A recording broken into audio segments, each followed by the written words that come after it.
my friends are simps. I am playing a gig tomorrow night in Edinburgh. Well, I guess tomorrow in Edinburgh, or maybe not even tomorrow, depending on when you watch this video. So what I should say is I'm playing a gig in Edinburgh on Saturday, the 22nd of November in the Safari Lounge at Supper Club.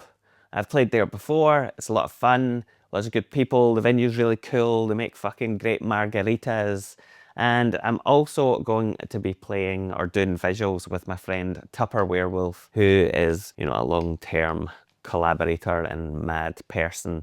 And he does really good fucking electronic music. So you should come and see us if we're around. However, that's not really the point of this story. Or well, I guess it kind of is, but I wanted to take the opportunity to tell you this and also share with you my current state, my mental state of duress. And no, it's not because of CD Baby, I'm still going to fucking go after them. What I'm here to tell you about is, as you can probably tell, I'm not in completely top form, and that's because I've been awake all fucking night, trying to fix my setup for this gig. My actual audio setup and my video stuff and everything is totally fine. It's ready. The case is over there. I finally got my goddamn, you know, massive case slimmed down into a smaller thing, and it all seems to, you know, knock on wood, be working to a reasonable degree that should get me through at least the gig. However, I'm also going to be doing visuals for Tupper Werewolf. And I've done this a bunch of times before. We played at this, you know, festival thing, and we played a few gigs together, and it worked really well. However, in those cases, it was quite early on in my live visuals situation, and so I took an Andre J wave pool, which is installed in a Raspberry Pi, and I was using a controller for that. And I had a media player that I was manually triggering clips on. However, I didn't really want to use that again. Largely because it was a lot of faff. I had to plug in all these cables. I didn't know where all the bits were. But I also didn't want to use the same Roland P10 video sampler as I'm using for my own set because it didn't feel quite right, and I didn't really know what clips I would get to put on it and all that kind of stuff. So my idea was to use the Sleepy Circuits Hypno.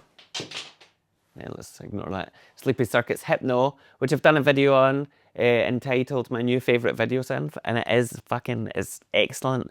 I love this thing. It's a self-contained kind of, you know, mad visual synthesizer thing.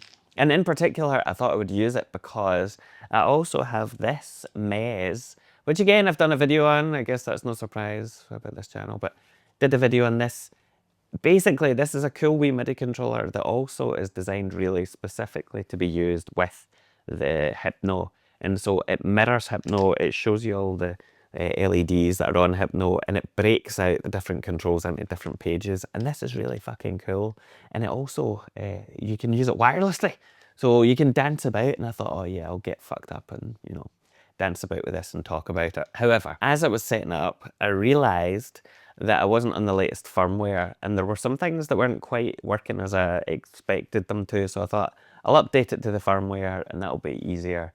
And so I did, or at least I thought I did, because instead what I did was manage to, in my state of, let's say, lack of attention, flash another firmware file that I had downloaded earlier in the day, which just so happened to be a completely inappropriate firmware file for the Analog 3D, which is that Nintendo 64 console remake thing that's just come out. And of course now, I have completely bricked this. I can't get it to turn on. I've tried all of the boot options to get it in a bootloader mode. I spoke to Sleepy Circuits and they were like, yeah, we shouldn't do that. So, hope I get this fixed because it's a really cool wee thing and I really don't want to have fucked it. Also don't really want to send it back to America to get repaired. However, that doesn't help me for this gig. And so what I've been doing all night is programming another controller that'll work with the visuals. And I don't know, you might be able to see behind me. It's not plugged in, of course, just to ruin my professionalism even more. Ooh. Yeah, oh fuck, it's on the wrong page. 15. Yeah, there we go. So, you might have seen this before, you might not. It's very bright on camera, which is kind of dazzling. This is the Airy Touch Embod. It's pretty, I don't know, it's been out for a while.